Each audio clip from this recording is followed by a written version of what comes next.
Okay, good evening, everyone. Sorry, Rigo, don't mean to interrupt you. All right, good evening.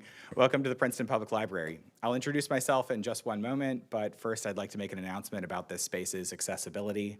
The community room is T-Coil enabled. If you have T-Coil enabled devices, please feel welcome to switch them on at this time. If you don't have a T-Coil enabled device but would like to use one of our headsets, I've made some available on the small table by the entrance over there. I'll also request that you silence your cell phones for the duration of this program. My name is Cliff Robinson, and I'm the Public Humanities Specialist here at the Princeton Public Library.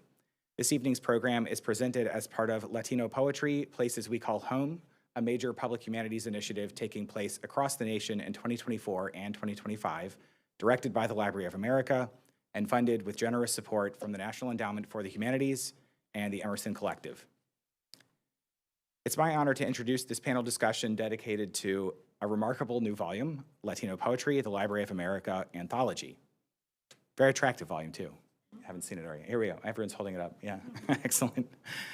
All right. So to discuss this book, we have with us three voices who can share perceptive insights and deep experience with the anthology and the poetic traditions represented therein. Rigoberto González, Vincent Toro, and Dimitri Reyes. Our moderator will introduce each of these panelists one by one in a moment.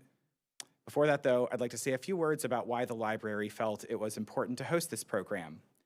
The anthology, which in a review for Poets and Writers, Pulitzer Prize-winning author Hector Tobar calls a wondrous journey through the passions, the ideas, and the diversity of a people redefining what it means to be American.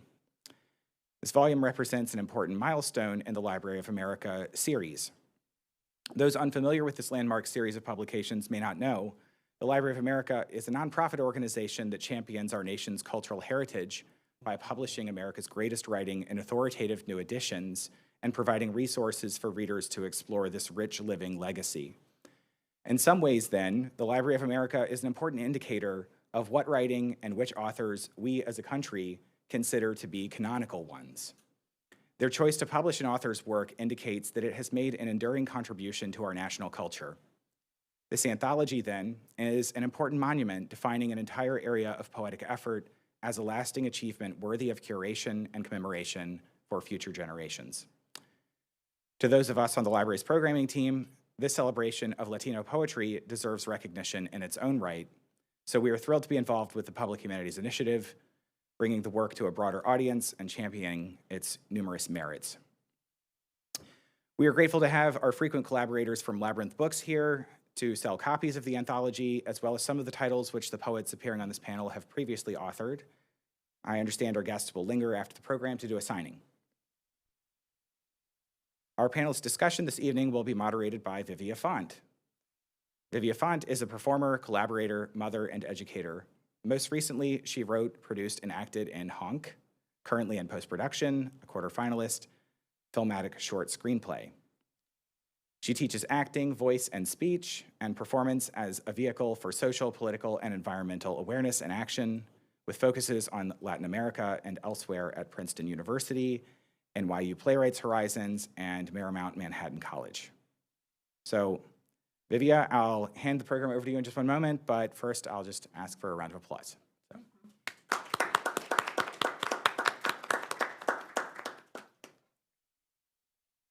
Thank you, Cliff. Thank you. I'm delighted to be here moderating this.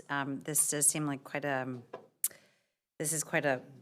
big moment to celebrate, and a happy time to be doing that, or a good time to be doing that, I should say. I'm just going to start by introducing our panelists. Rigoberto González was born in Bakersfield, California, and raised in Michoacán, Mexico. He earned a BA from the University of California, Riverside, and graduate degrees from University of California, Davis, and Arizona State University.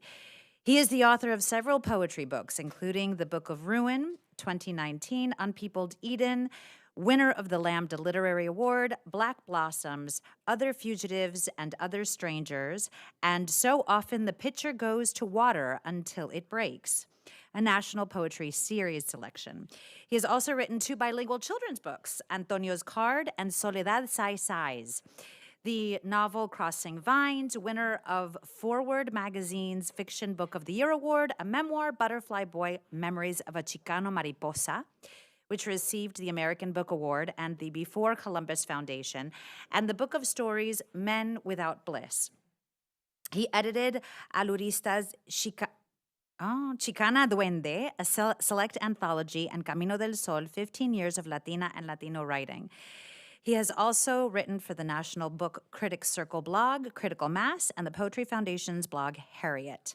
The recipient of Guggenheim and NEA fellowships, the Lenore Marshall Poetry Prize, the Bill Whitehead Award for Lifetime Achievement from the Publishing Triangle, and the Penn Volcker Award, González writes a Latino book column for the El Paso Times of Texas. He is contributing editor for Poets and Writers on the board of directors of the National Book Critics Circle and on the advisory circle of Continta, a collective of Chicano Latino activist writers. González is a professor of English and director of the MFA program in creative writing at Rutgers University, Newark, and he lives in New York City. And I'm going to send it over to him.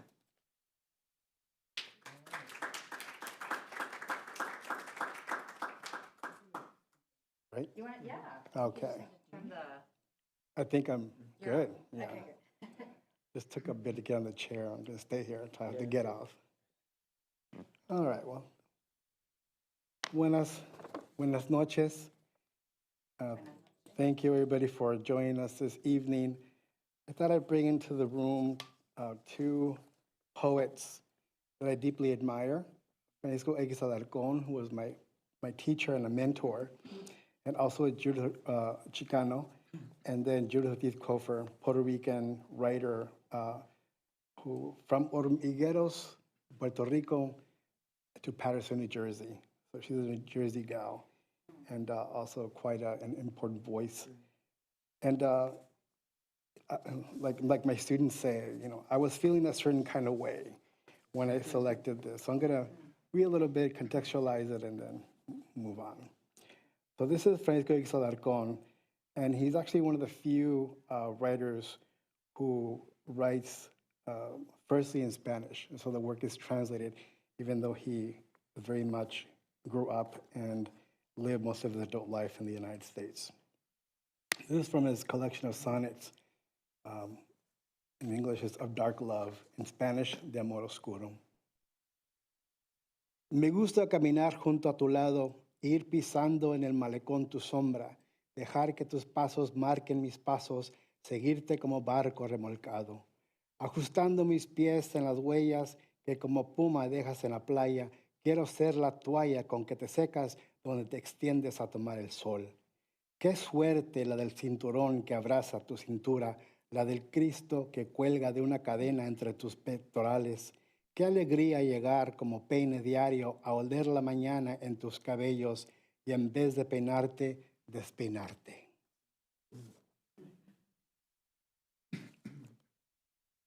I like to walk beside you, stepping on your shadow along the way, letting your steps mark my steps, follow you like a boat being towed, fitting my feet in the footprints you leave like a puma on the sand.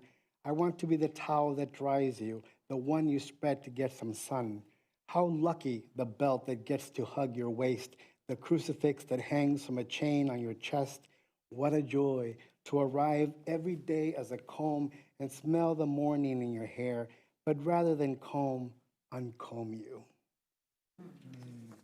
So, you know, when I was doing the selections for the anthology, and I think that this is not an accusation, but an observation.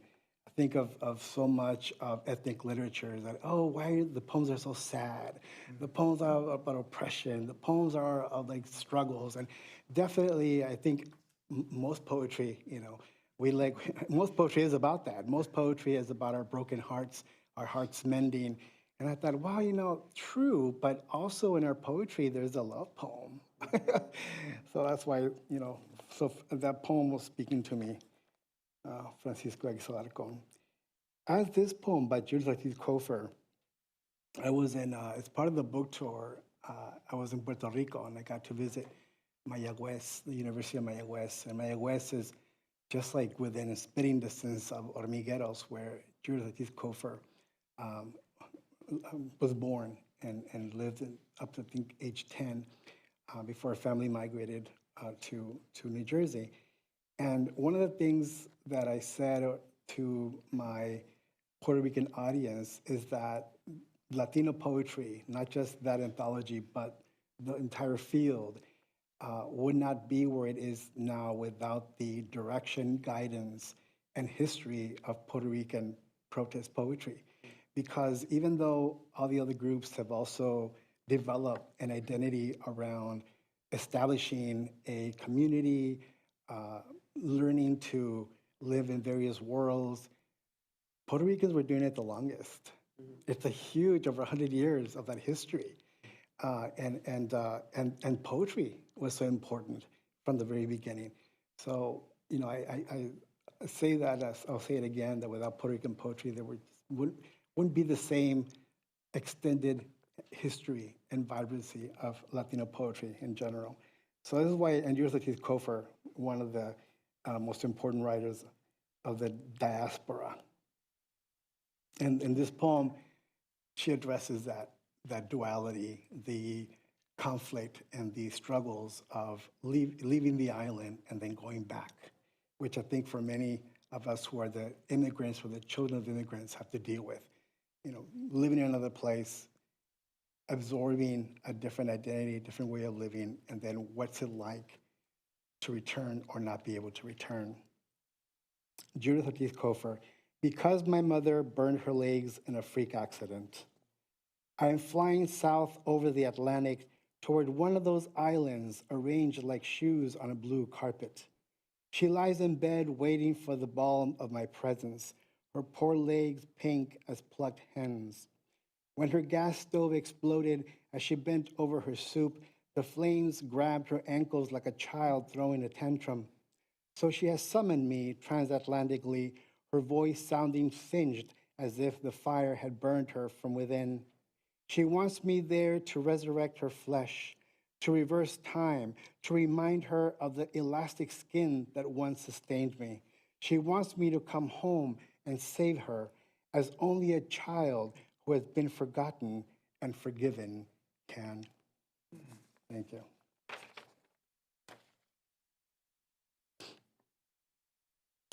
Oh, great. Yeah, I'm done. Sorry. That was the end. You were lost in the. I was lost in the words. The magic of poetry. Great.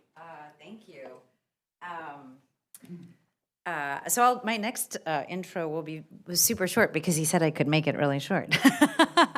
So, right. So Vincent Toro, who has work in this anthology, is a Puerto Rican poet, playwright, stage performer, and educator from New York.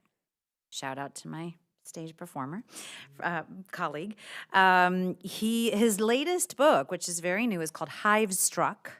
And he has a few other poetry collections. And, oh goodness, his plays have been staged at the Spanish Repertory Theater. And he has many, many prizes and awards, which you can find them all on his university link. And he is a recipient of the Letras Boricuas Fellow, recent recipient of the Letras Boricuas Fellow, yes.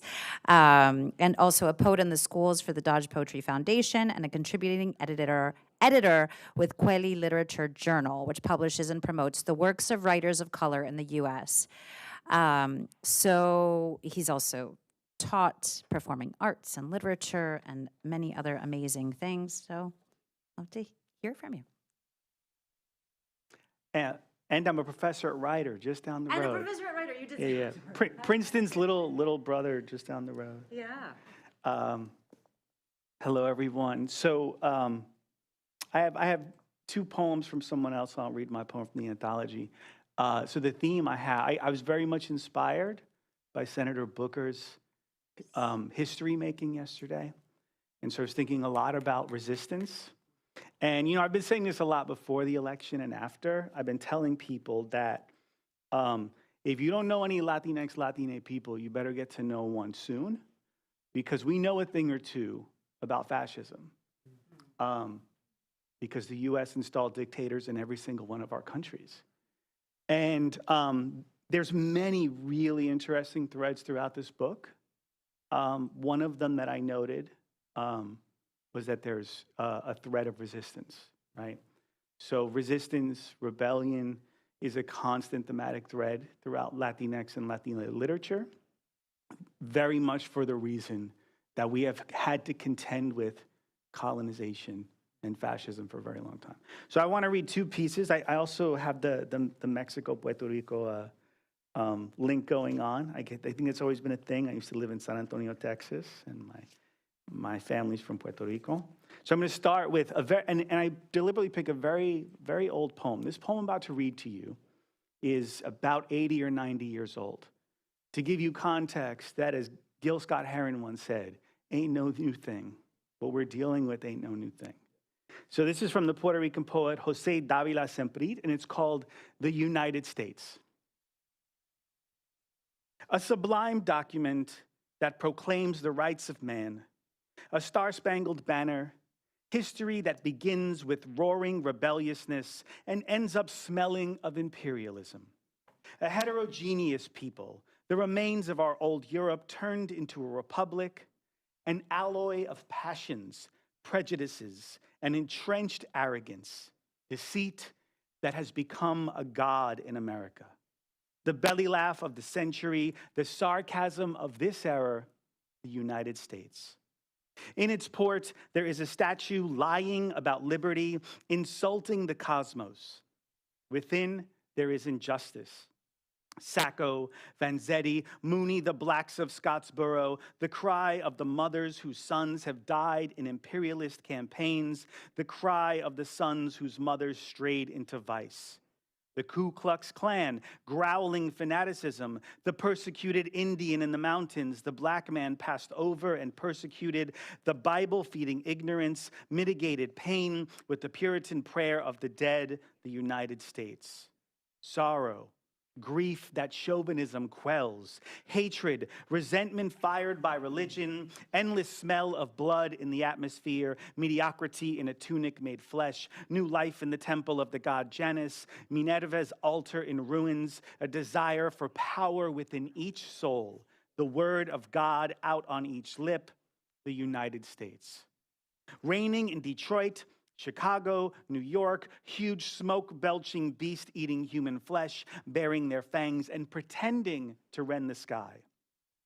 Detroit aspires to pollute the heavens with the spit of its factories. Chicago has a place in the history of crime, perpetuating itself with the shooting and abuses of its gunmen. New York is unique and supreme with its Tammany Hall, elegant refuge of very 20th century robbers, and with its Wall Street tentacles, the narrow and foul-smelling hideout of Jenart. Continuous movement, huge factories that suck up the blood of the worker, politicians, bankers, and bandits, 3 different people, and one true swindler, the United States. Yeah. And now we'll get a little bit more contemporary. So this is by the literary legend, Mexican literary legend, Lorna di Cervantes. And this one is called, just the title itself, Poem for the Young White Man Who Asked Me How I, an intelligent, well-read person, could believe in the war between races. In my land, there are no distinctions. The barbed wire politics of oppression have been torn down long ago.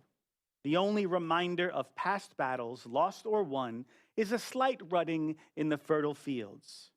In my land, people write poems about love, full of nothing but contented, childlike syllables. Everyone reads Russian short stories and weeps. There are no boundaries. There is no hunger, no complicated famine or greed. I am not a revolutionary. I don't even like political poems.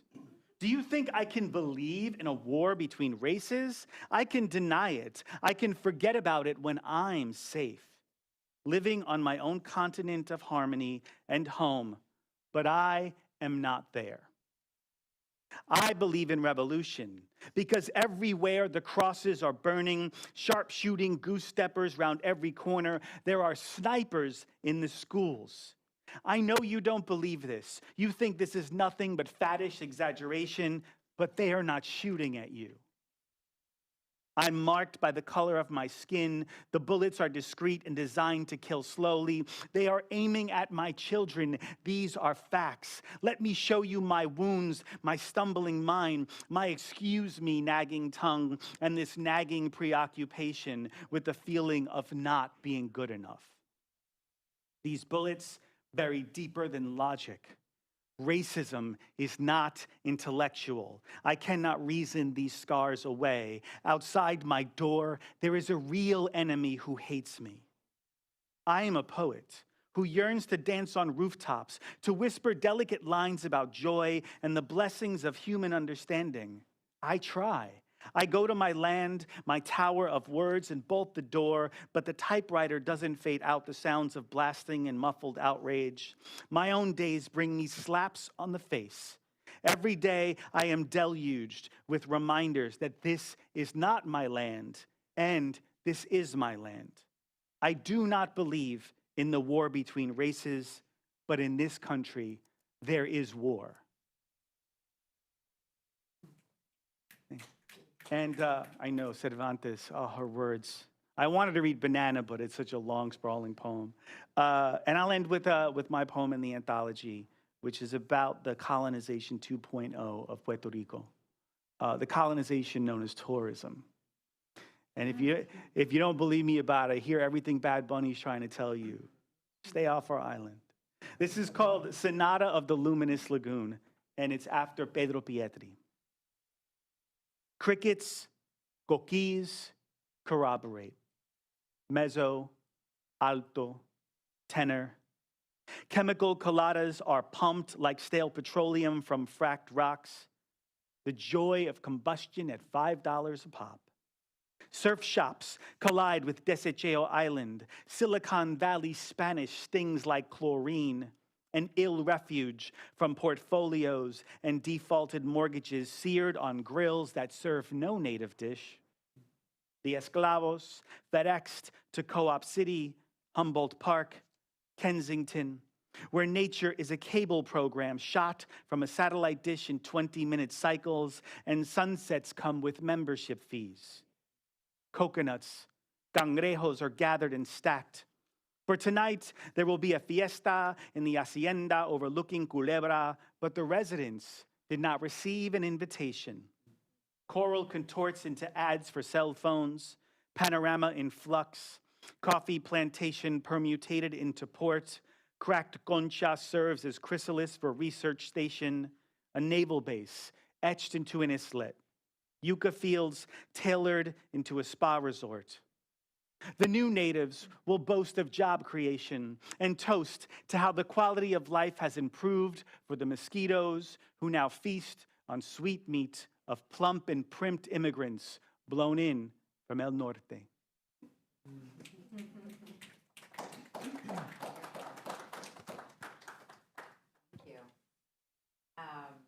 Wonderful. Okay, I guess I'll keep going to the podium.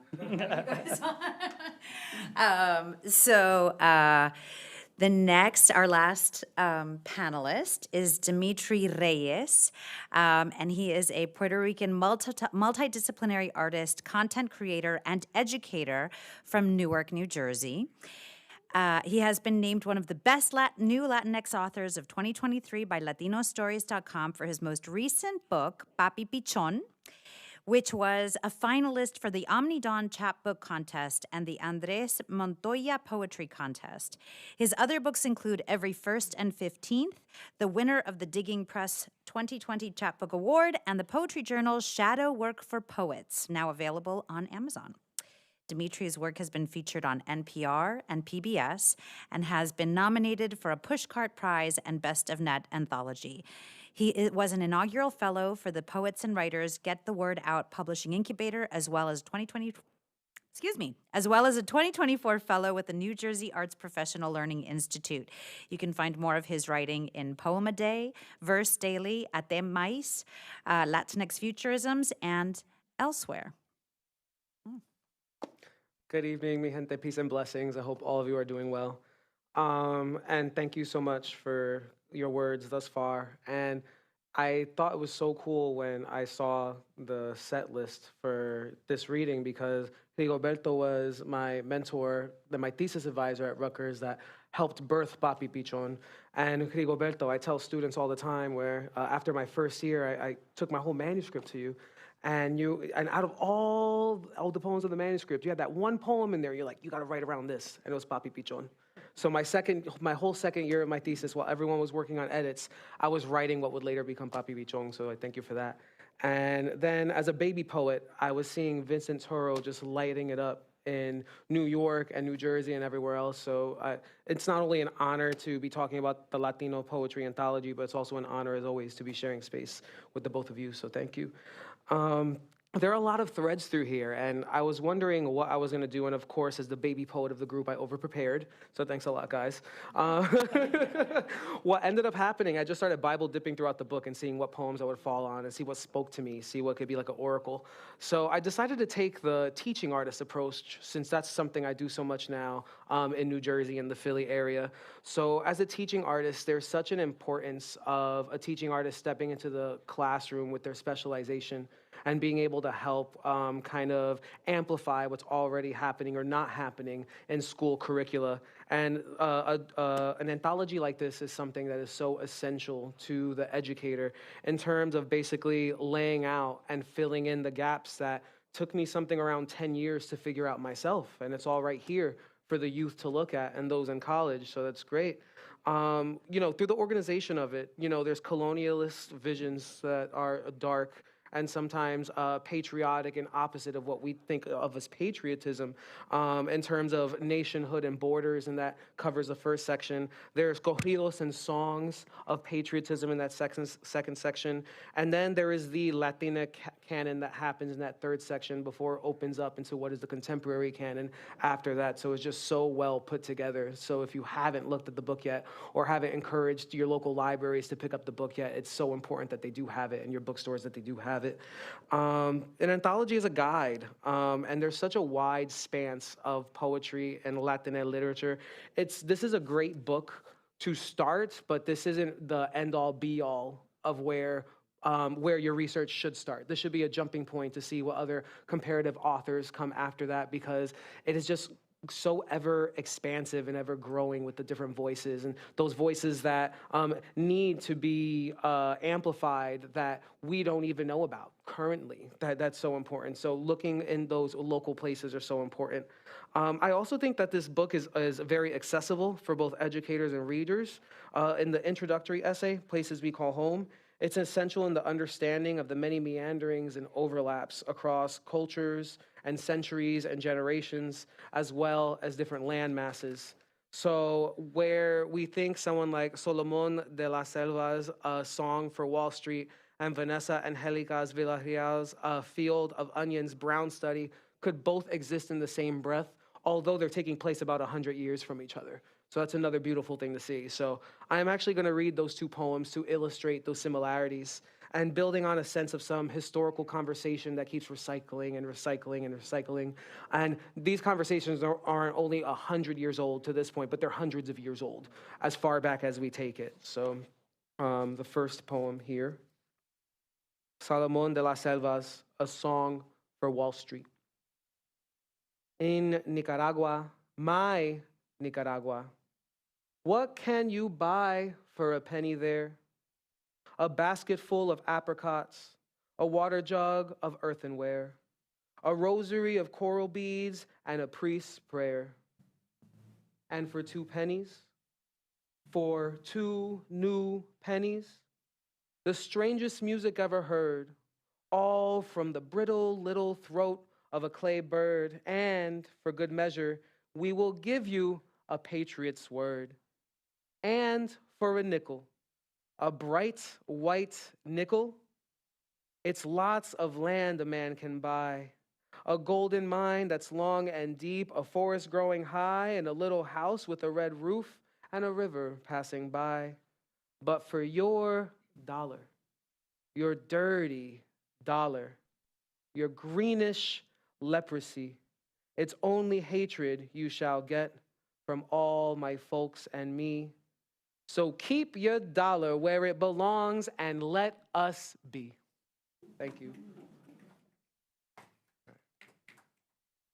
So now, so just to like illustrate the anthology, I'm jumping from 73 to 543, and I'm still finding the similarities here. So 543, if you're following along, like this good sir over here.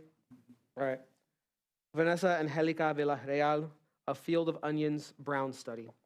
Dedicated to the immigrants buried in mass graves in the near Falfurrias, Texas. 1. I walk through a bald field blooming violet onions. I will know I am absolved when there is no more dirt underfoot, when I have flipped the earth and the river runs above us a glass bell dark sound. 2. To find. Liver, lung, womb. A lens cut from vulture eye. This is what it is to miss a thing. 3. At the McDonald's, a man in the parked car will talk himself awake. This is another kind of hunger. 4. A prayer for the king, 40 pears, all bloomed from young throats, long life, a sea of rice, a thicket of braids. 5. Problem. 4 boats arranged in a cross drift away from each other in opposing directions.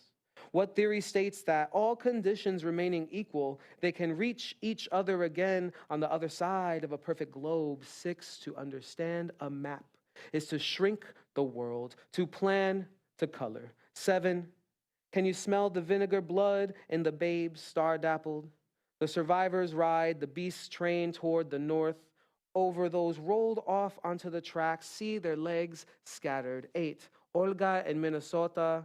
To be with her mother amidst rags of spring snow. For now, she is curled in the glove box of a Chevy Cavalier. 9. Bless you, all that meat and milk threaded past you, fair animal, not you. I have seen the door in the water. 10. Solution, magical thinking. 11. To panic is to feel all your wildness at once. 12. A flock of geese fell to the open plain. The lush grass confounds even the birds for passable angles. 13. We the holy are never really still. Agitation pulls even at hanging planets. 14. 4 sirens twist their voices. 4 dead in the desert borderlands. 15. In this dream, I'm on a plane. I wake up to the pilot smiling down on me. No one flies the plane, or I am flying the plane. 16. The threads fly loose on each body, some sewn to others, some not. But let's not take the metaphor too far. We are better than the obvious. 17. A hero is a plane of being. 18. I think of a girl at space camp, perched above a better telescope than she has in her room. Tonight, she figures space as a map of horses. Blur, focus, blur and focus. Tonight, the clouds will pull apart for her. Tonight, we will all the dreams of horses. 19, my ancestors say, later when I arrive at your house, I will hang your crown of flowers at your door, and yours, and yours. 20, and sometimes I choose to come through your television. In sleep, you will mistake me for dripping water. You will think you heard your father. We visit each other in these ways. 21, Plan B. From the moon, the earth is a crown of dark marble. 22, there are varying kinds of tragedy that produce the same outcome, paperwork. 13, and even if we did save the trees or the whales, the hunger would still be so great the people who need saving would still need saving. 24, the heads of violet onions, rooted child fingers, blue-leafed lips, an orchard, a mass grave. 25, I give you my boat and scarf in offering. I have no choice. I was born to saints in pilgrimage. 26, paper purple skin, grounded bodies, the border, a field of onions. 27, thesis. I swallow a bee for each ill deed done. I am a hive walking. I strain to hear you over the regret. Thank you. So in closing, before we have our conversation, here is our general thesis. These collections of words that make poems in this collected anthology is in fact essential reading, and we can see that in the poems proposed tonight. Not essential because the reading, nor poetry reading itself, but it's just essential reading in general, to learn about ourselves as a collected people and how we are the ones that illustrate the common threads that exist in all of us. Thank you.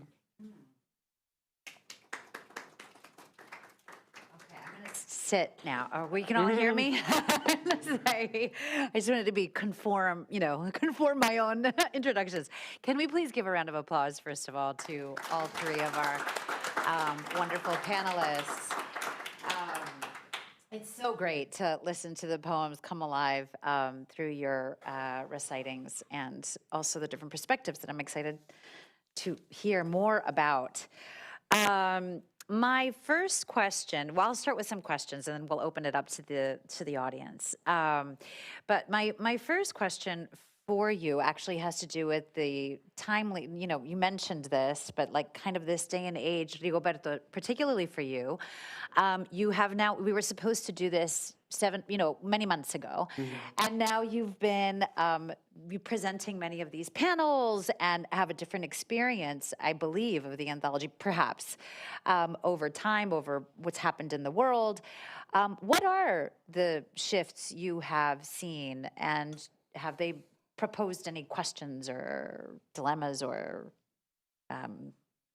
Yeah, absolutely. And I want to be careful how I address this, because one of the important, I think, lessons when reading this history of Latino, Latinx, Latine poetry is that we have to define ourselves on our own terms. That it's not always, the mirrors that we are presenting are in our words and our communities that are reflected in those words, our lives, our identities. And even though we have to acknowledge that the world around us is sometimes hostile toward some of the movements that we set forth in our search and our mission and our journeys, we can't be defined by that, right? Just like in the beginning I said, it's not all oppression and depression. That's part of the experiences, but however, we cannot ignore world events. And one thing that the cycles are interesting to observe. There's a poem in there by Diana Garcia, and it's called "The Operation Wetback 1953." And this was the infamous rounding up of Mexicans and their descendants, and this included citizens. And I know this is true because it was my grandfather. And all his brothers and sisters were all deported, even though they were all born in California. Now, why does that sound familiar? Right? And so we've seen this before. We understand what the purpose of those things are. But besides that, we also know that we can transcend that anxiety, that fear, that we can survive it. And yet, that my grandfather who got deported, two generations later, his grandson is a professor at Rutgers editing this landmark anthology. So talk about a bounce back, right? So there's that. And so I think that even though we are addressing, some of the difficulties in our environment, it's also important to acknowledge that from that, that we're able to move forward, to grow, to still have a shape to our experiences, our lives, our communities, and that nothing really came to an end. There was no end. This community has been so strong. And again, cautioning the word resilient, because I think that seems to be imposed on us as if we deserve to be, to have that. No, we're strong. And so I'm always looking at the other side of those moments that, conspire to keep us down, to slow us down. And you're like, well, they tried before, it didn't work. It's not going to work this time. Okay, great. Yeah. Do either of you also have maybe some thoughts about, I don't know if it would be the anthology, but perhaps your work as a poet that's been changing? Yeah. Either. I mean, I think the work never stops, right? I think cataloging our stories are the roadmaps that are gonna feed our contemporaries, but also that next generation, to continue this movement of storytelling in order for us to learn from each other. Working with the youth, it's always poignant to really try to stress the fact that everything that they're reading about isn't something that hasn't already happened before. And it's just talking about how they are going to add their stories to what that means. This book is just a testament of freezing time in those frames throughout history in order to help us better understand ourselves throughout this process, in order to not only resist and fight, but also to love and to celebrate ourselves and to have pride into who we became because of the oppression, but also the joy that comes from turning to each other and creating that community. So I think that whether this panel would have taken place 7 months ago or take place in 6 months from now, the conversations will kind of be very similar. I think the current event will change, but I think the essence of the conversation will change. And there's always that push and pull between resilience and joy. Great. Yeah, I think about what Rigoberto said about no beginnings or ends. I'm thinking of Latinx Caribbean theorist and scholar Antonio Benitez Rojo, who codified the theory of the repeating island. So Benitez Rojo is looking at Caribbean Latinx history and life and sociology, and seeing that for the Caribbean people, we are counter to the colonial notion of time, which is linear. He says that Caribbean people see time as circular and moving like waves, back and forth, actually. It's multi-directional. And each time, like the waves come ashore again, but they come in a different shape, they come in a different size, and they bring different things each time. That time actually functions the same way, and that Latinx people operate in that way.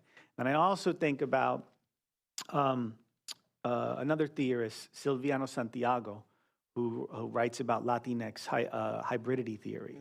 We're also hybrid beings. Colonization tore us apart and put us back together. We're hybrid beings. We come from many different races. Different religions were imposed upon us. We have countless languages, not just Spanish.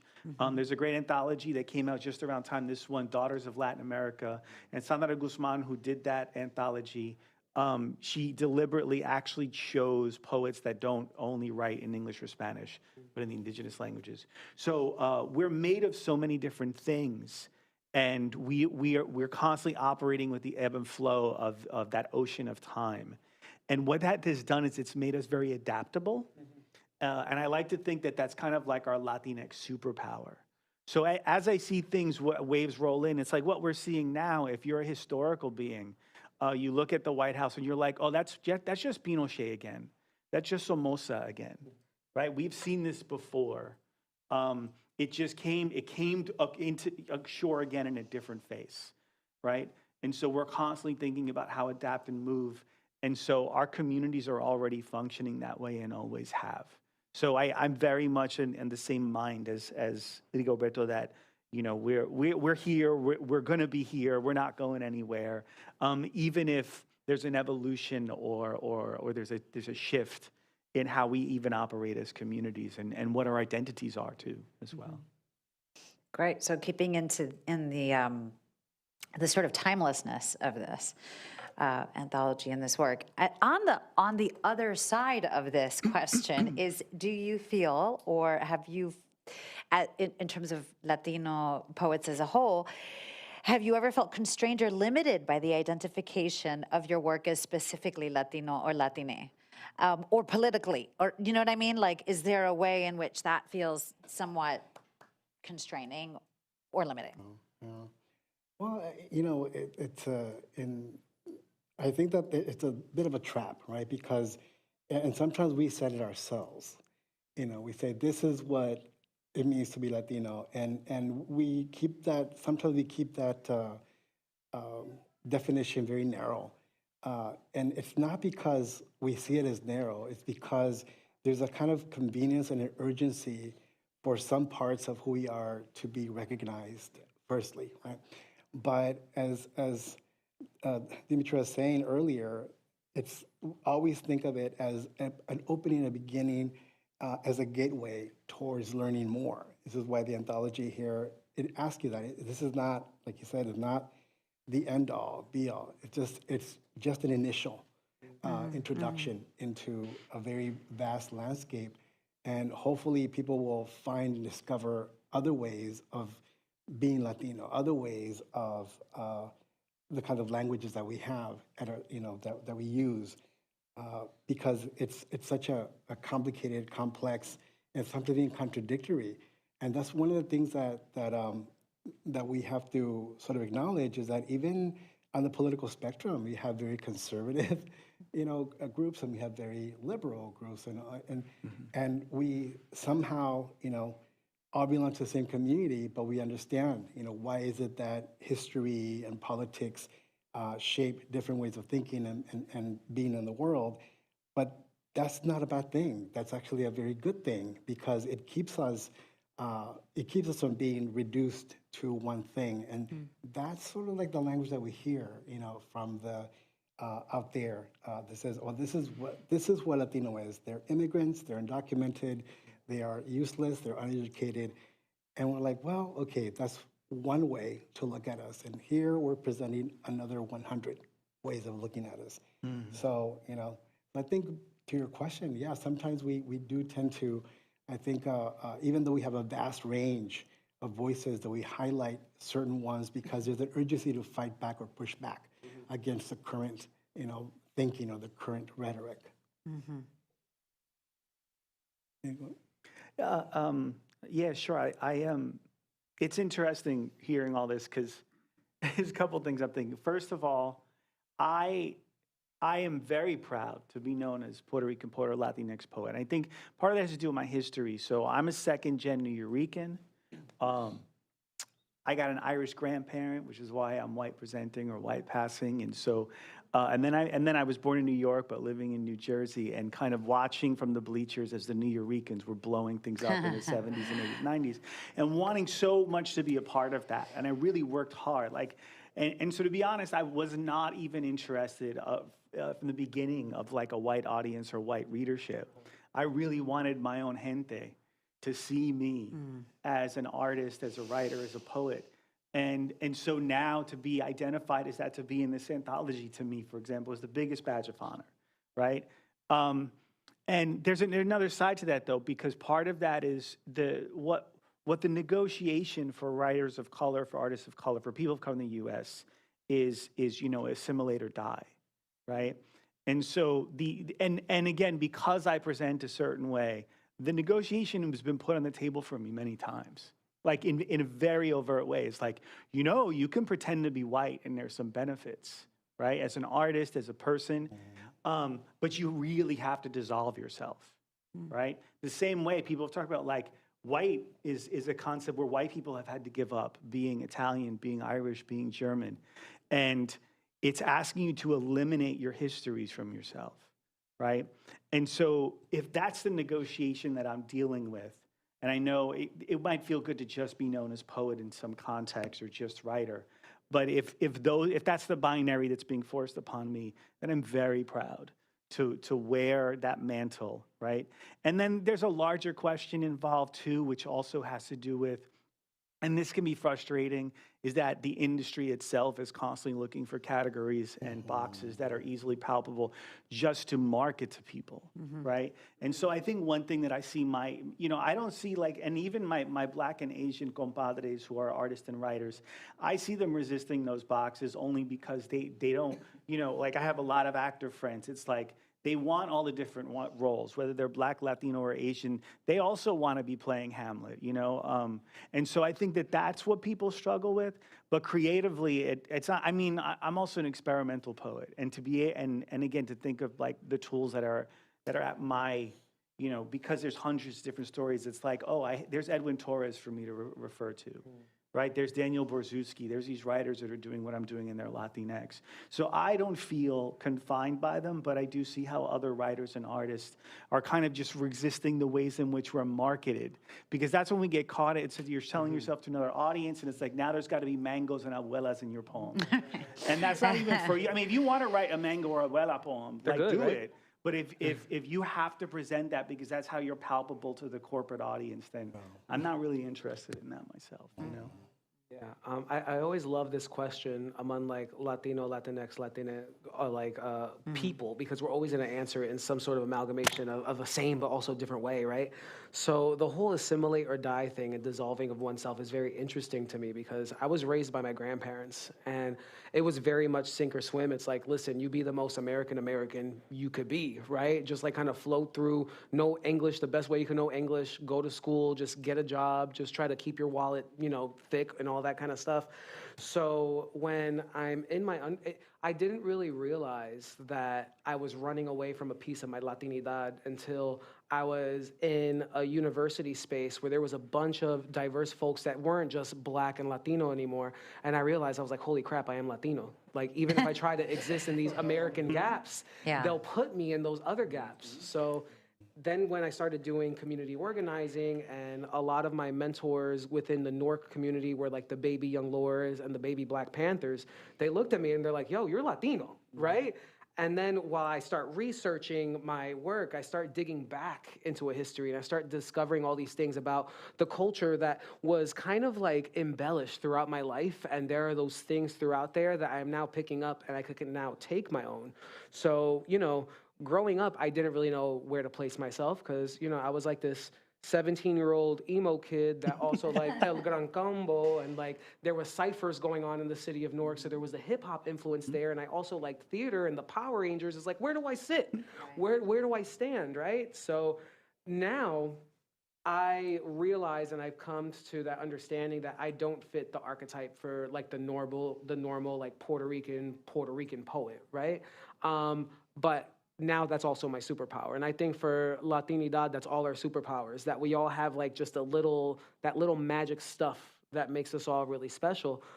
So that's why, I do claim multidisciplinary artists, because like you with your experimentalism, Vincent, like I pour so much into like performance, and I love working with musicians and dancers and artists, and that is going back to the city of Newark, where you would show up to Military Park or some gallery and someone will be painting behind you while people are doing spoken word. And it's something that, people will be like, well, I don't really know where to place you, but that then becomes what makes you unique in that system. And I do think there's a spot for everyone there. Yeah. Do you think I can totally also talk about being an actor in this realm. Right. I don't need to segue it too much, but as an artist, I find it an intriguing question. And I know that we all have we come from different backgrounds and different combinations, and there is a complexity, and some of us are more political than others, and some of us don't want to be pigeonholed, and some of us want to be more pigeonholed, like in a way, right? So curious also as to like, I'm sure it does, but how you evolve as a writer with that. Like, is that something, well, you actually spoke to that a bit, and I know that every artist has phases, every creator has phases, and what phase you might be in right now, whether it doesn't have to be political or not political, or Latino or not Latino or whatever, but like if there's something that is intriguing, mangoes or, you know what I mean? What is the thing that is sort of pulling at you, intriguing you? Yeah. Oh, man. Well, my new book, I think, very much speaks to this. So my first two books were very much rooted, again, in this reclamation project of reclaiming or claiming or making known and reassembling my Latinidad, my Puerto Ricanness, my Caribbeanness. But I'm also, my partner and I, she's also a writer and a scholar. We talk about a lot this because my partner, she came from the punk scene in Chicago. She's an Afro-Latina punk. Nice. And she was one of the only black punks like in the mosh pit when she was younger. And I was what I call a Latin nerd. Like I was obsessed with like science fiction, right? And my partner and I often talk about this is that we're not often perceived that way when you say Latino, right? But that's a huge part. Like when you watch a sci-fi film, stay for the credits after the actors, you're going to see hundreds of people that worked on the CGI, and almost all the names are Latino. And that's because we're the programmers, we're the nerds. And so for a while, I really wanted to write about this. I wanted to write Latinx sci-fi, experimental poetry, right? So my new book is about, it's a book what I call of Latinx futurism, brown futurism. And I wanted to explore what it means to be brown and live in this technopoly. And I very much not only was writing critical pieces about like the white supremacism of like tech hegemony, but I also wanted to create new possible worlds, because that's what I love about sci-fi. So like, what do new brown worlds look like? What do new Latinx worlds look like? And so I didn't know if anyone would take this, because once we're pigeonholed, it's like, okay, and I'm writing about the hurricane. My last book, I wrote about Maria, right? There are mangoes in my poems, and I have an abuelo, and I have tons of Theo poems. I have so many Theo poems. But this time I wanted to write about brown cyborgs, right? And that was my thing, and I did it. I did it anyway, and shockingly enough, my publisher was like, yeah, let's do this. That's great. And so that was freeing to know that I was actually being given like permission to do that. I mean, I could do it anyway, but to be published and be given the platform of like a publisher like Penguin Random House was a big deal for me. Yeah. Right. That's great. Thank you. To go back to anthology just a little bit, but that's very exciting about the cyborgs. Sorry, I have. Oh, the first. So the first two sections section 2 is corridos and nostalgia songs, right? So very, and you chose some pretty, and you even say that in the introduction, there are colonialists in there, and because that's who was writing them. And I was curious about how do each of you as artists stand with respect to these older traditions and how they've influenced you. Let me just, begin by saying when I received this project, and I had to go through 2 various interviews and beat out some, heavy hitters. And I think in the end, I was chosen because I had so many connections with so many organizations. I spent so much of my adult life also in service to the arts community. So they wanted somebody that was connected, and so that people would support it and uplift it once the anthology came out. But one of the challenges was how far back the anthology is going to reach, because unlike the African American anthology, which preceded this one, African Americans are so proud of the words and the verses of their ancestors, many of them slaves. We don't have the same kind of love, especially now, for our colonial ancestors, right? Right. So that was a complication. And it took even me some convincing, because I thought, when I went back to search the archives, there actually wasn't a lot. There's plenty of narratives, plenty of prose, but the poetry was pretty much the same, no matter for like 3 centuries. It was like, we arrived, we conquered the Indians, we gave them religion and language and their names, and basically. That was it. That was the same kind of thing, but from that, and not all of us come from, those are our beginnings. I thought it was important to keep them in there, because then you see the contrast with the conversations that are happening in the more contemporary poetry.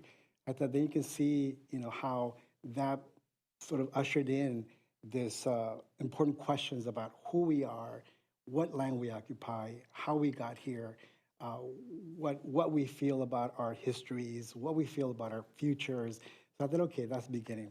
But eventually, the other part of that is that the shift happened rather quickly. Once our ancestors were being born in the Americas, the ties to the old world, to Europe, were severed rather quickly, because all of a sudden, we were Mexican, we were Puerto Rican, we were Salvadorian, and even though we inherited so much, genetically and culturally and linguistically from Europe, we have shaped it into something else, right? In ways that we just didn't recognize ourselves looking back at Europe, even though that migration has been continual.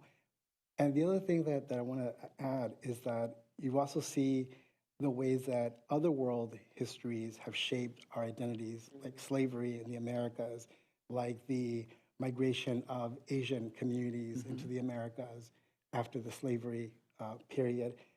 And all of that, I'm hoping that I captured in the anthology because it's a dynamic landscape, it's a dynamic identity, and it also is going to be a dynamic literature because of that. Anything Want me to add to that? Yeah, no. I'll go fairly quickly. How many of you have children in the audience? All right, what subject do they hate the most? Or what subject do they feel like is not important? Writing? Okay, that's a close. And another one? Huh? Oh, math. Okay, I was looking for history, guys. I was looking for history. That would have been at least in the top 5. But the thing is, like, it's interesting because a lot of folks be like, oh, a lot of things that I got when I was a school teacher was like, why do we got to go over social studies and history? Like, it happened already, right? But the thing is about history is looking at, like, the older, more, like, Eurocentric work, the shit is propaganda, right? So I think it's so important for young people to put them on game by telling them to look through history. Because if they could look through history and see what's repeating, it's easier for them to pick apart what could be propaganda happening today or yesterday, right? So I think it's super important to have those earlier works there before there was that big shift, because you could see the direction that they were trying to make things go in, and it didn't work out. Right?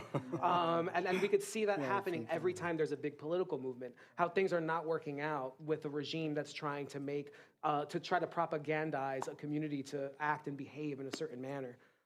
So I don't think you could have one without the other. Actually, I think silencing the oppressor is a disservice to those who are being oppressed, because then they can't see how to overthrow that.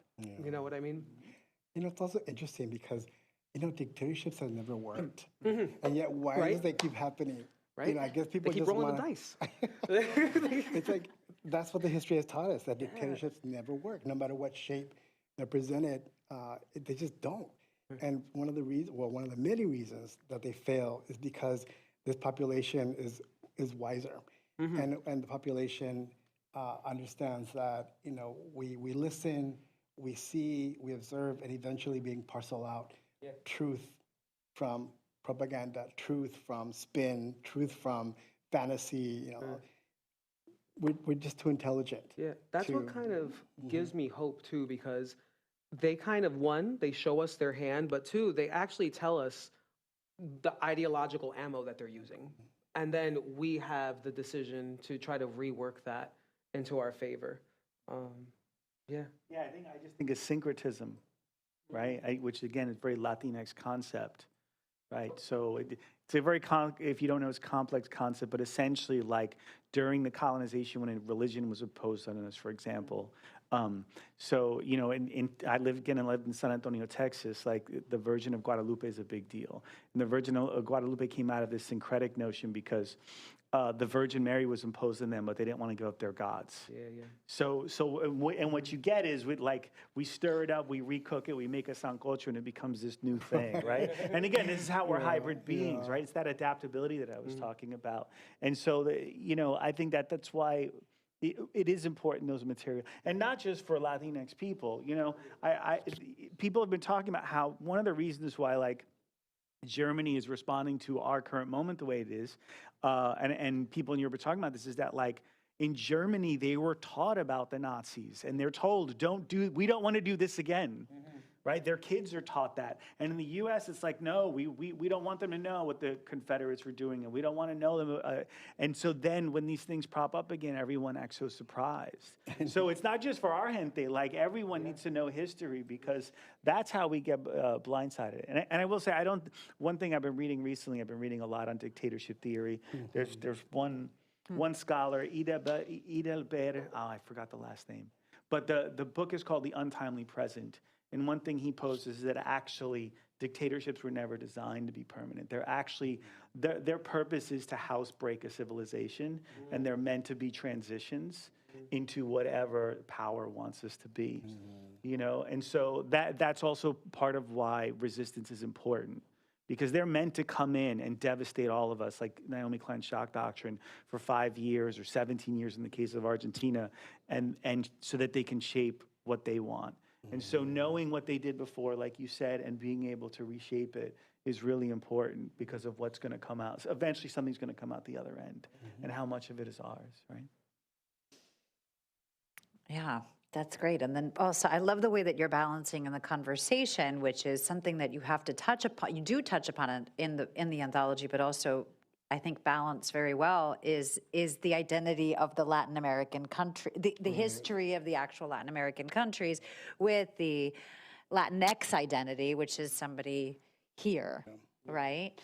That's great. Do you, well, what do you, is there anybody you are, like, realized you might have wanted to put into the anthology but couldn't, or were not able to, or? There's plenty. Yeah. You know, and one of the interesting developments in our literature is that once you get to like the year 2000, there's an explosion, you know, because a number of reasons. There's more people sort of taking that risk or that feel that they have permission to be writers.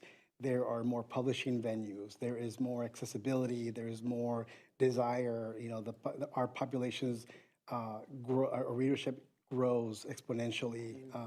So all these things, all these difficulties that previous generations did not have to face. For example, you know, trying to find things from the 70s, so much of it disappeared. It wasn't preserved, you know, because there was no technology that could preserve some of these items. You know, so there was plenty of poetry, but just it didn't survive. So now we have, you know, ways in which we can not only preserve but share and distribute our words and our literature. So there's so much.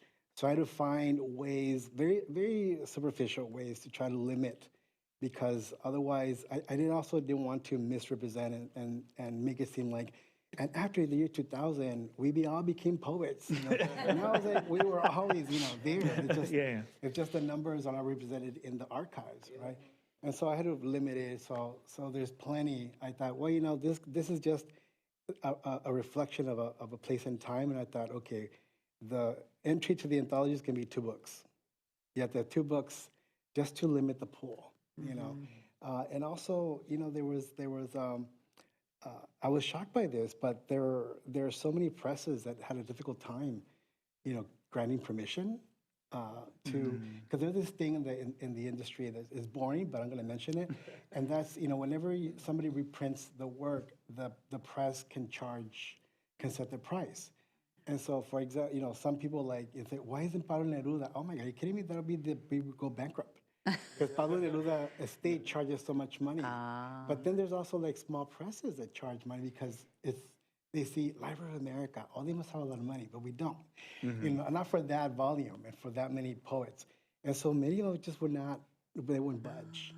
You know, that was shocking. And also some very small presses, and this is again a kind of weakness in the industry, there was only one person working and they could not manage. Yeah. So there's only one person there doing all the work, all the decisions, and they've got like a pile this much of tasks. And they just, emails get lost or whatever. And so sometimes there was people that I wanted to be in there, but for some ridiculous reason, they're not in there. I always joke that there's going to be a second edition.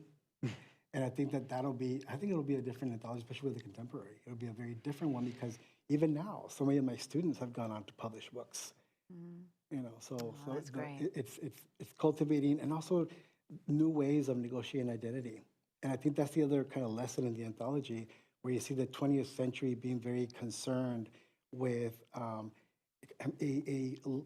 it's multivalent identity, but still people are bound to like nationality in ways that are not there anymore, or people feel like, well, you know, there's other conversations that need to happen, like sexual identity, gender, and also Afro-Latinos. You know, looking back at some of the anthologies of 20th century, there's a huge absence of Afro-Latino identity in the work, which is a lot of Puerto Rican.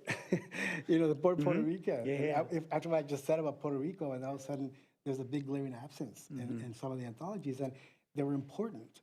But again, women's voices, another one. You know, so I try to do as much as I could to try to offer, you know, a more realistic view of what's happening now and yet it's already dated. It's already dated. Yeah. So on working on that second book. Yeah. Yeah. Fantastic. I'm going to open it up to the audience because that seems like a nice note to end this part of the discussion on, although I have more questions, but I'll pepper them in. Would anybody like to ask?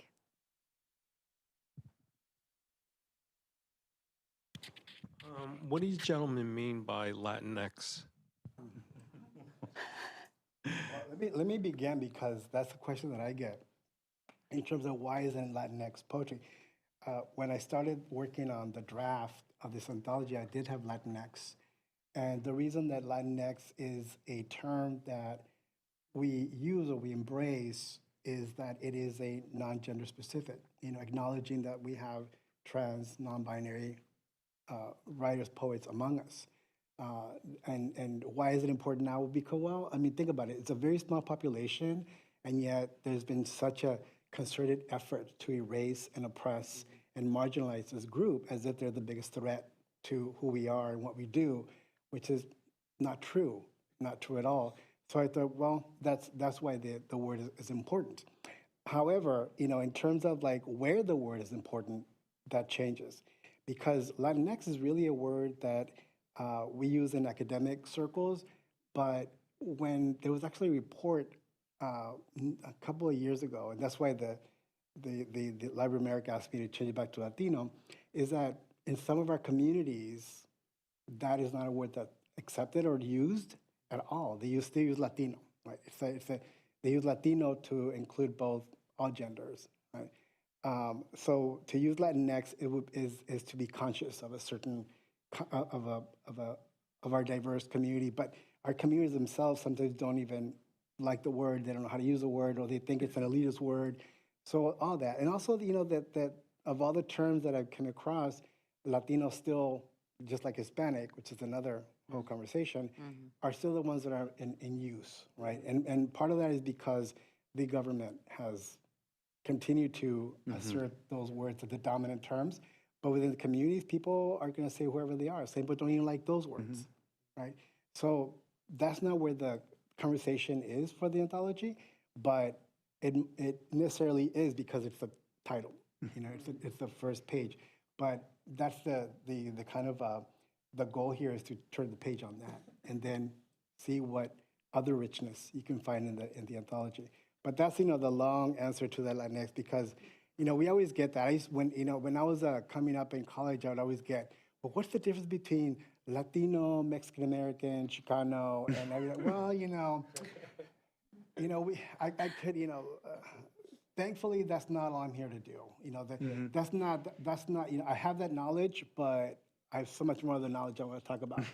So I'll say, look it up, and then if you have any questions, come back to me. But let's move forward. But yeah, it's a dynamic term. We have Latine is currently, but who knows how long it's going to last, and who knows what term is going to come up next, right? So for the sake of convenience, I just use Latino.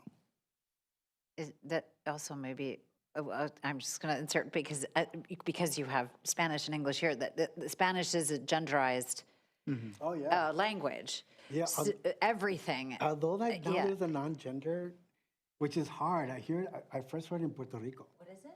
The non-gender Spanish. Yeah. So it's I heard it. It's hard. I know. Yeah. And one of the presentations that I did in Puerto Rico, everybody spoke the non-gender Spanish, and I was getting freaked out because I'm like, oh my God. I was like trying to see if I could change, but I go, you know what? It's going to come out crazy because I'm not used to that. It takes some getting used to it, like saying ellas. And everything is like hombre. No, I mean like hombro, like el hombro. How would you? No, you wouldn't even use that because that's already hombre and mujer are already gendered, right? Yeah. So you wouldn't use that. Hombro, el hombro. I see what you're saying. No. Yeah. No, le hombro. Oh my, that's fascinating. I mean, it's a thing, and I don't know how much it's gonna get charmed because it does take some, but it's possible. I mean, when I was a child, we used to have the native language, the F, like, si tú quieres hablar conmigo, It's like there's a whole, or like Pig Latin. Yeah, I mean, yeah. So clearly it's possible, but I don't know how it's gonna catch on though. All right, right. But we all have to agree on, otherwise it's not gonna work. Oh. Nobody wants to talk to us? But there's one here too. Okay, you guys talk, I'm tired. Hey, you're doing Hey, great. question just for the audience. What are you all working on now? What projects and where can people find your work beyond today? Oh man. The one thing I didn't want to answer today, he's like, talk. Actually, one of my other mentors said something really beautiful to me because I just finished this book that I was working on for 14 years. And I haven't been kind of moved to write in the moment. I'm also a professor, and my students are like trying to understand fascism, and I'm really trying to be, really give that energy and support them. And, I also work in other mediums, So I'm not really necessarily working on anything right now. And what my mentor said was, she's like, you just gave birth. You're just trying to heal your body and your spirit again. Like give yourself that opportunity, right?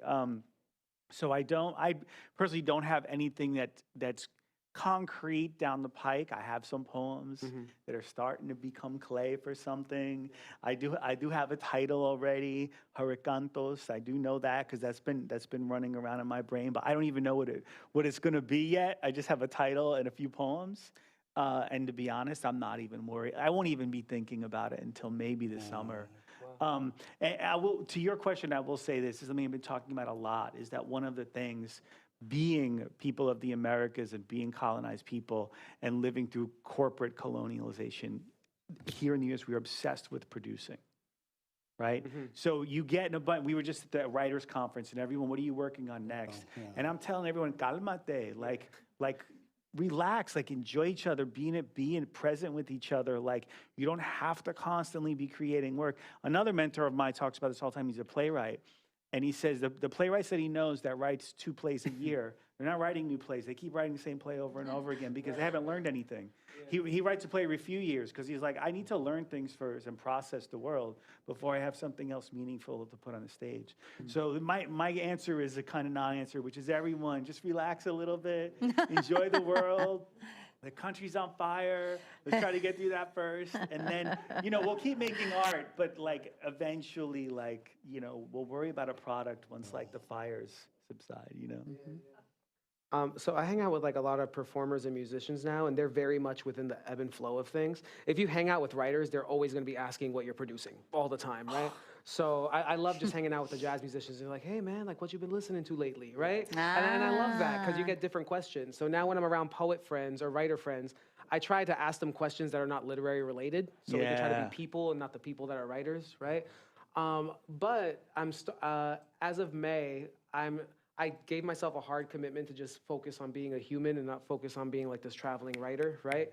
So, I was traveling with Papi Pichon for 18 months. And in the last 8 months, I've been getting called out by a lot of the undergrads. And a lot of them are like, so all these poems about this pigeon are about you, right? And it's like, I was hiding around this myth that I created, and I was hiding behind that metaphor, and it was allowing me to step into different bodies and find myself as a writer.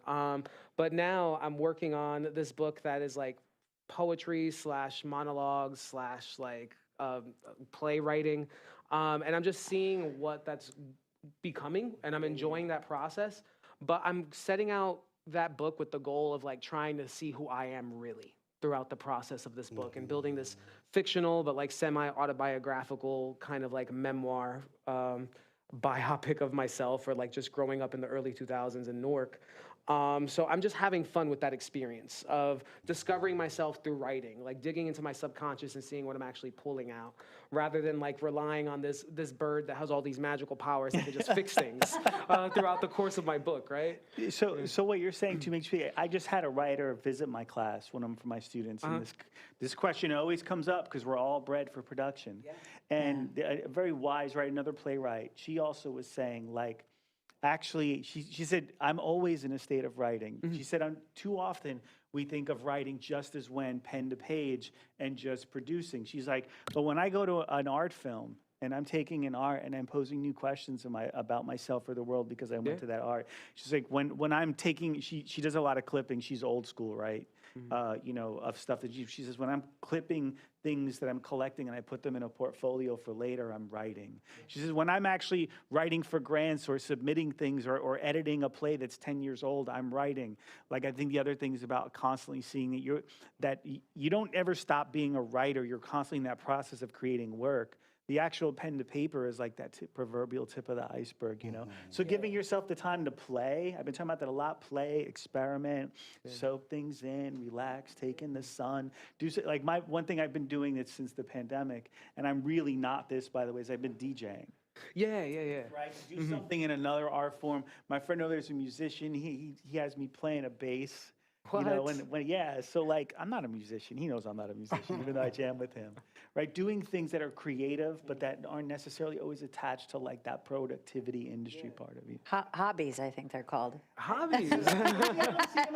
Because like, when I'm playing the bass or when I'm DJing, I do feel that that's actually informing like my creative Yourself as mind towards something that actually will become a poem or a book or an essay down the line. I don't just, a hobby is like the other thing. It's actually like, you really just don't want to think about the world and anything. Like I have a friend of mine, his father was vice president of BMI Music, right? He was a corporate guy, but in the music industry.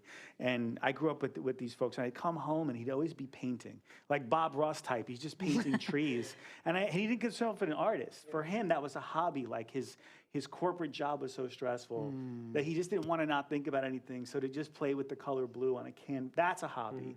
I'm talking about filtering other creative outlets into your body that eventually become part of that clay where you make something, you know? I think I call that something like courting your art. Like I started thinking of this concept like, you know, I've been married for a couple of years now, and it's like when and I've been with my wife now for like 15 years, and we've been married for 3. But there's so much of a push and pull that happens in like moments where there's lapses and things like go a little stale, and you got to get back in that honeymoon stage and court and like go out on dates. And I started telling my students that you got to kind of court your art in that way also, right? Like there's always kind of, you got to take your art out on dates, right? And this is actually kind of linked to, I think it's like the 4 stages of the creating process. So the first one is like a subconscious, that you're just kind of like floating. The second one is the incubation stage, where you're just taking in a bunch of stimuli from the world around you, and it's on a subconscious level until finally you're like, oh, you're in the bathroom, and then you're trying to like put a poem on the fog of the mirror before you get outside, and that's when you actually start creating. And then you go back and you revise, and then it puts you in that loop of like being in that incubation stage and creating again, but you're chasing it, right?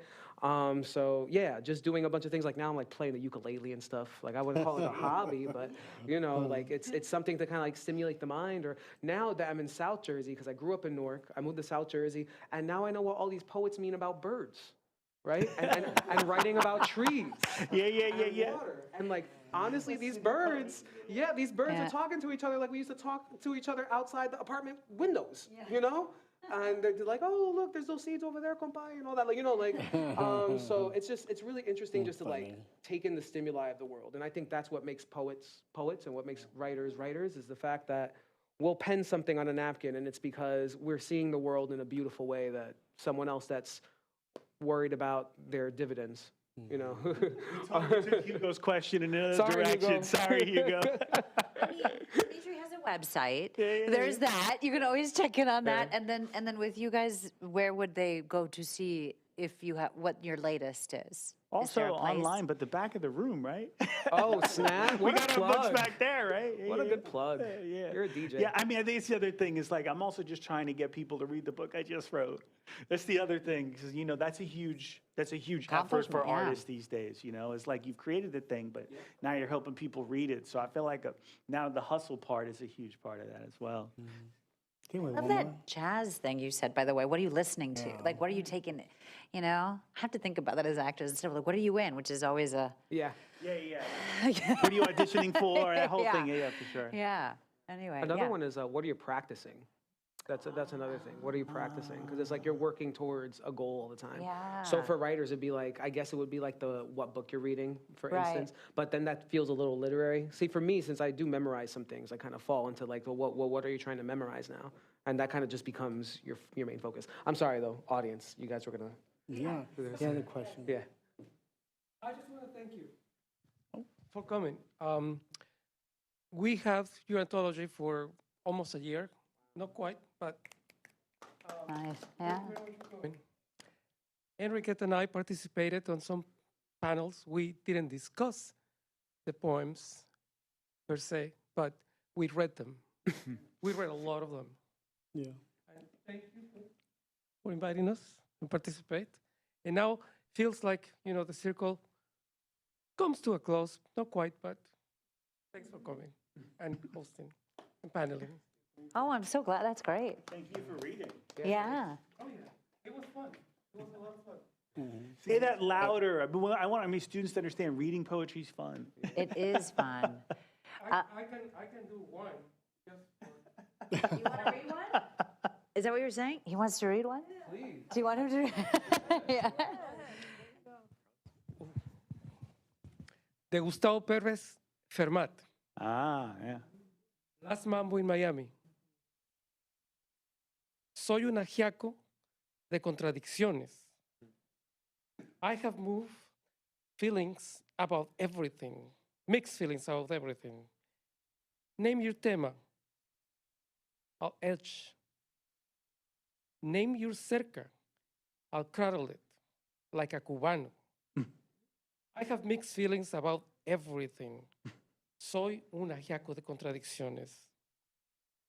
Vexed, hexed, complexed, hyphenated, oxygenated, illegally alienated, psycho soy. Cantando voy. Yo soy tomato. I say tu madre. You say potato. I say pototo. Let's call the whole un hueco, the thing, a cosa. And if the cosa goes into the hueco, consider yourself en casa. Consider yourself part of the family. Cuban, American, me. I sing, therefore I am. Sí, soy un ajiaco de contradicciones, un puré de impurezas. A little square from Rubik's Cuba que nadie nunca aceptará. Cha, cha, cha. Sí. I have done hundreds of these things in my life, 25 years. You've probably done thousands. No one's ever read a poem from the audience. I'm going to start demanding that there's readings happen from the audience. That was so beautiful. Thank you so much. And this is what Latinos do. This is what's so beautiful, is the way we make community. And years ago, I remember a writer saying that an anthology was a community. And the way that you build community through the book, Rigoberto, is really, really beautiful and powerful. But it also shows in our gente everywhere we go. Yeah. Right? Because that's what you just made a tertulia out of this whole thing. Yeah. It was really beautiful. Thank Yeah. you. Thank you. Thank you. Well, thanks to you. Yeah, I think we're good. Let's give them another round of applause and a thank you. And thank you so much for coming here and talking about this. Yeah. All right, thanks everyone. So at this point, I think we'll transition to a signing. And thanks again to the panelists. Vivia, thank you. Really wonderful.